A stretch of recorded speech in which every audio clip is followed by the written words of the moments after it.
You've casted your ballot, sir. So far, what's your rating for the elections?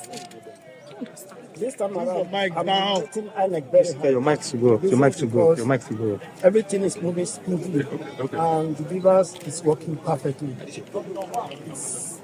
You see it very as if you have not done it, you have done nothing. So it's like just go there and vote. That is how it is right now. I believe the way it is, it should be like that everywhere. It's okay here. I don't know others. But what I'm seeing here is like a testimony that INEC is getting it right. Have you gotten any feedback from other polling units, other areas in those states so far, so good this morning about their arrangements? A couple of friends are calling me to say different places. But I'm not there.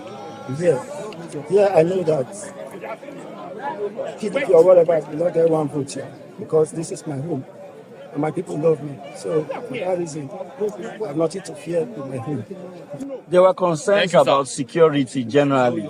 I know you've been in Benin for the last few days. You have also come here. What is your impression on security deployment for the election? Yeah, I know that everything they are saying about security, this, that is hyping. I know nothing is happening. You can see. Nobody is fighting. No knockout even. No a stick of matches. So it's just for people to scare people away from voting. That, Obaseki is, I don't know. His wisdom, I don't know. He wanted to cause fire in Edo State and invariably cause fire in Nigeria. I think it's perfect. Everything is okay. By the grace of God, everything is moving perfectly. All right. Thank you, sir. Thank you, sir.